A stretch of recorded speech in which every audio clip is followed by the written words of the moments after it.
pour vous, qui donnera à votre vie une signification et un pouvoir particulier. Et je ne veux pas que vous disiez « je ne peux pas le faire ». Je ne veux même pas que vous le supposiez. Écoutez, il y a 5 ans, quand j'ai commencé dans ce domaine, je n'aurais pas pu faire le saut mental qui m'aurait montré là où j'en suis à l'heure actuelle.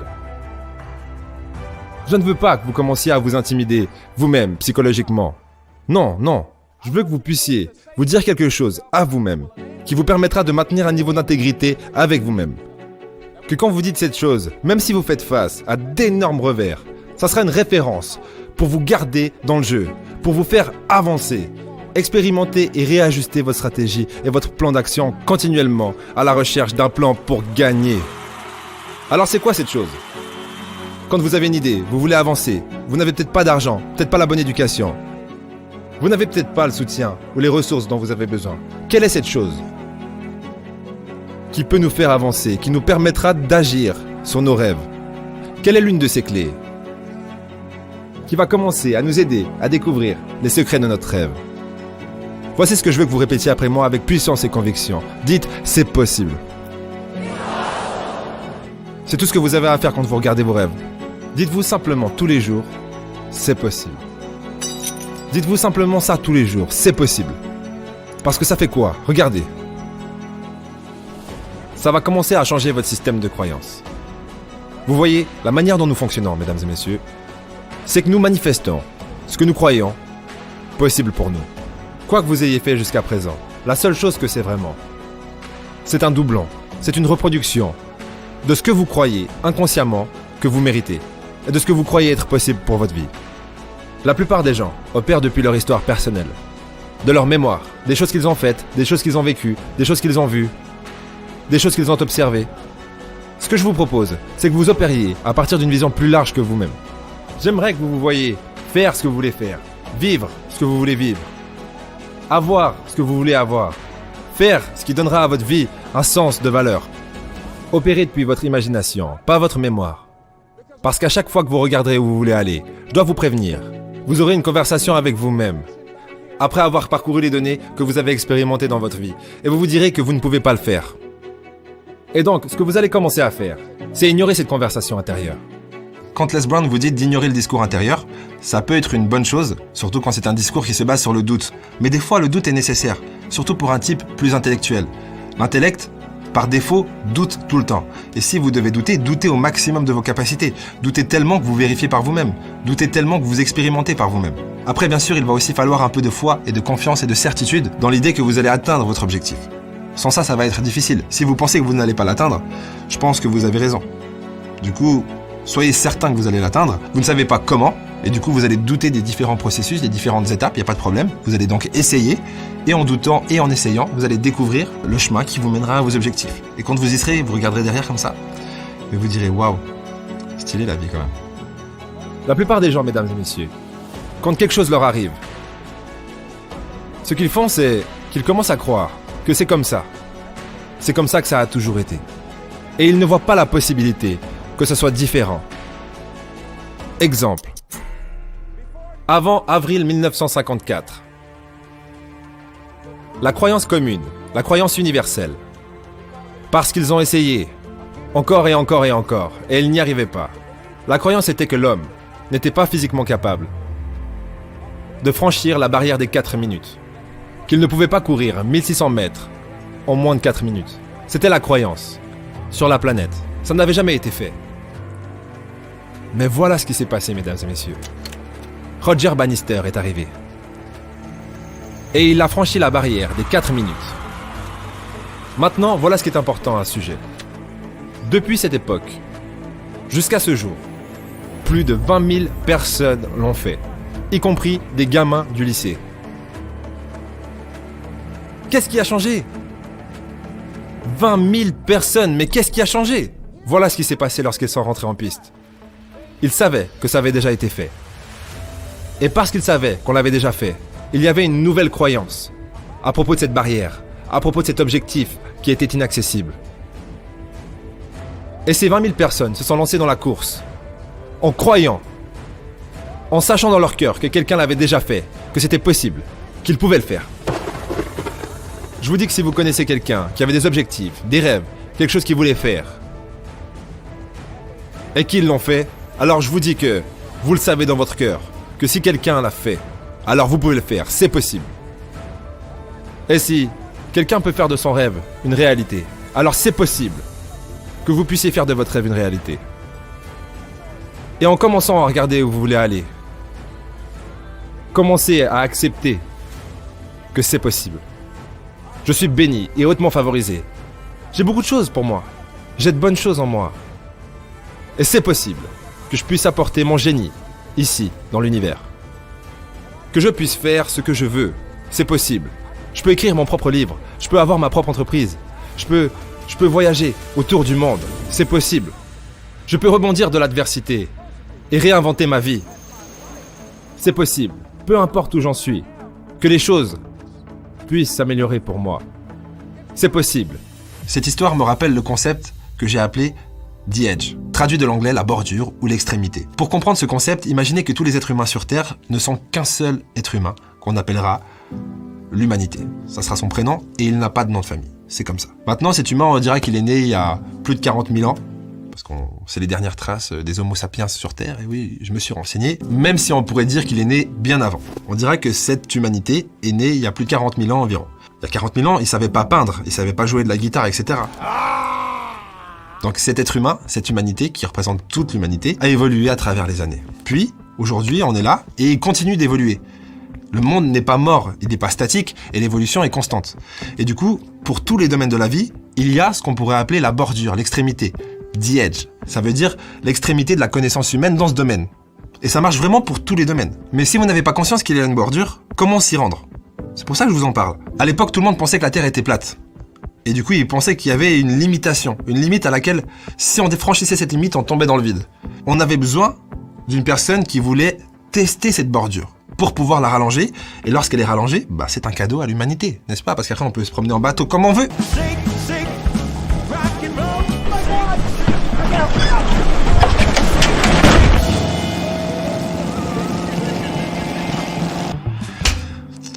Donc, première étape, atteindre la bordure.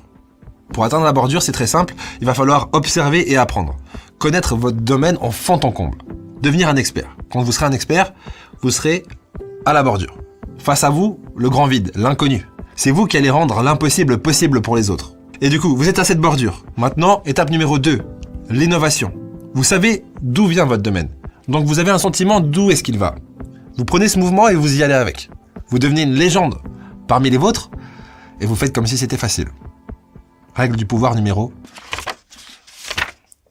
30. Ça me fait penser à deux hommes, ici même à Chicago, qui avaient assez bien réussi leur vie.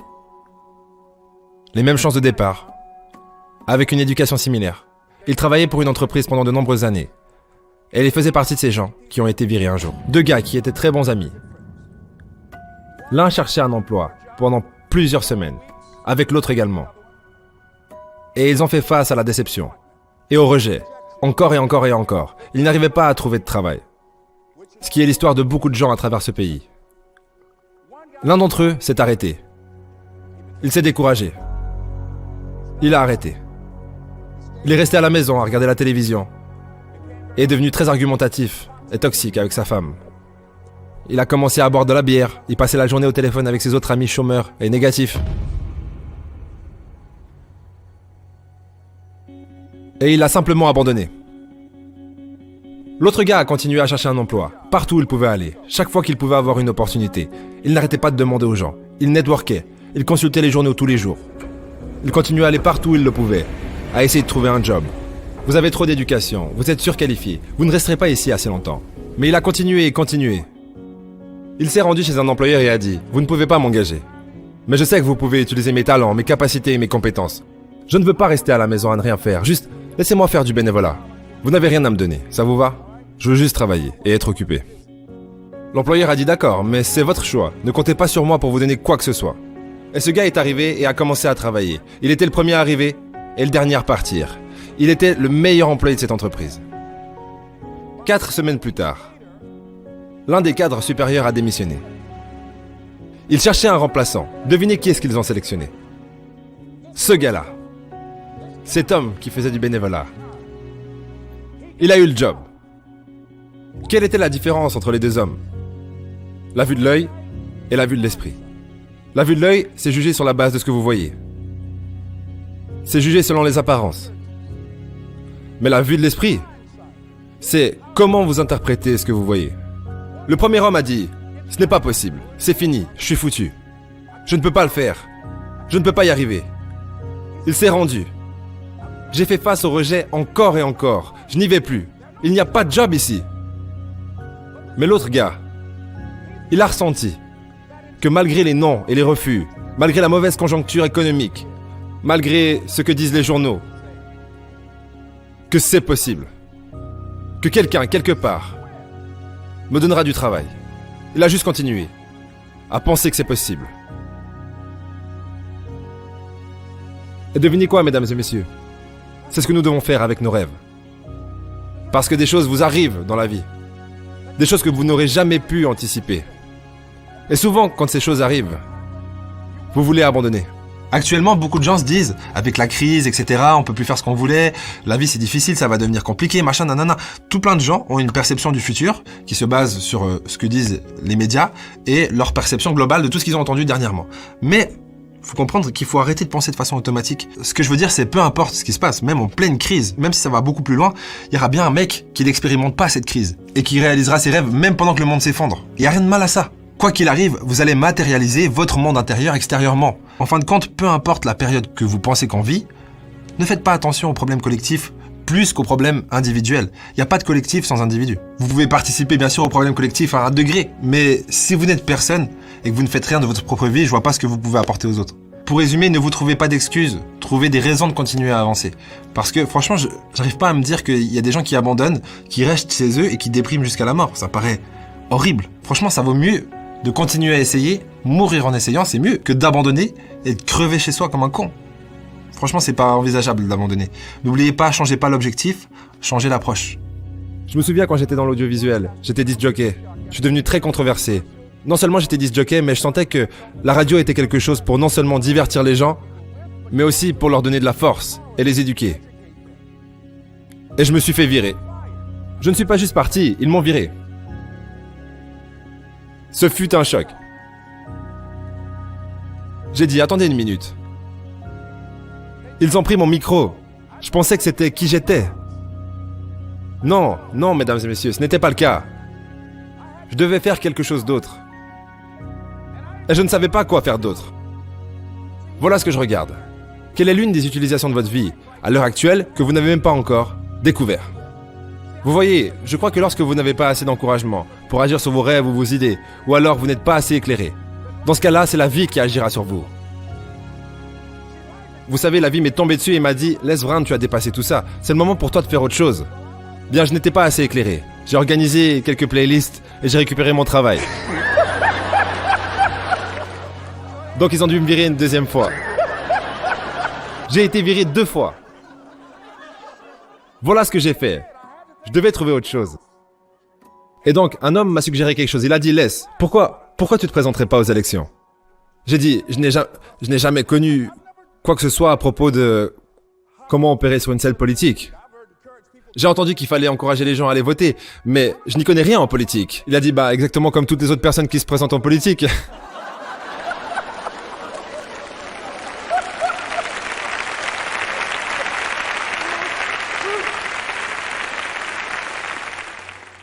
Alors je me suis présenté, et voilà ce que je vous suggère. Vous devez faire ce que vous pouvez, là où vous êtes, avec ce que vous avez. Je n'avais pas d'argent.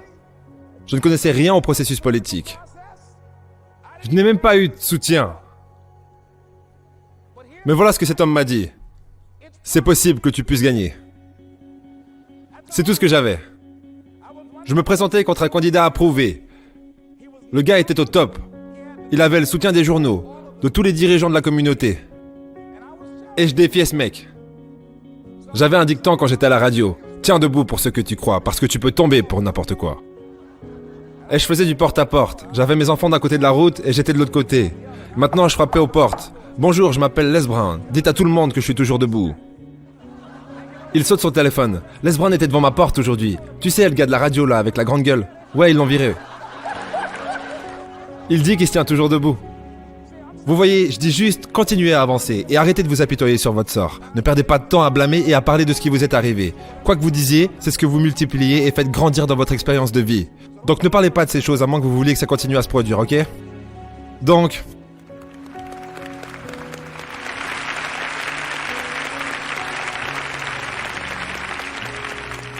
Pendant que je continuais à faire ça, j'avais mes enfants avec moi, nous faisions du porte-à-porte et nous n'avions pas assez d'argent. Finalement, nous nous sommes approchés de la date de l'élection et quelque chose s'est passé, ça m'a vraiment surpris. Il y avait des gars qui je pensais allaient soit me soutenir, soit rester en dehors de ça. Plusieurs leaders communautaires puissants. Ils se sont impliqués et ils ont soutenu mon adversaire. Je me sentais dévasté. Maintenant, c'est ce qui va vous arriver aussi. Lorsque vous travaillez sur votre rêve, des choses vont arriver. Et vous serez pris au dépourvu. Cela m'a tellement choqué. Ils n'avaient pas à faire ça. Tout ce qu'ils avaient à faire, c'est de rester en dehors de ça. Mais voilà qu'ils arrivent de nulle part pour jouer ce petit jeu-là. Maintenant, ça va arriver. Vous avez des gens qui croient que c'est leur affaire personnelle que de vous empêcher de vivre votre rêve, ok?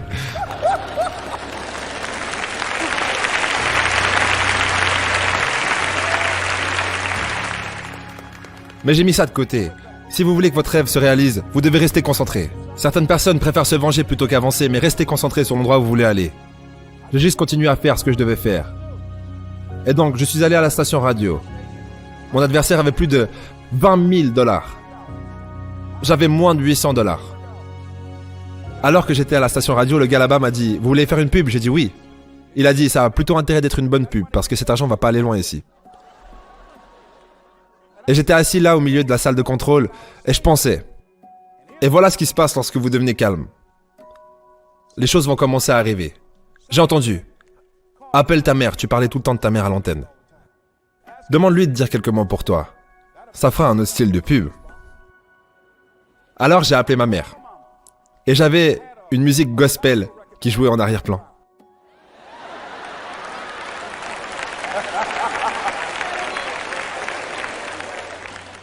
Et alors j'ai eu ma mère au téléphone qui a dit « Bonjour, c'est Madame Brown. Quand j'ai élevé mes fils, je les ai élevés pour qu'ils soient des bons garçons. Quand ils devenaient incontrôlables, je leur mettais des fessées pour qu'ils restent sur le droit chemin. S'il vous plaît, votez pour mon fils, c'est un bon garçon. »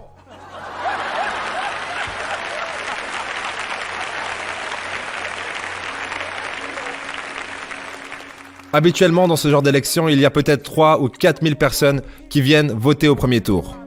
Et pour ce premier tour d'élection, plus de 27 000 personnes sont sorties, ont voté et ont dit « Je vote pour Les Brown parce que sa maman a dit que c'était un bon garçon. » J'ai gagné, mesdames et messieurs. J'ai gagné.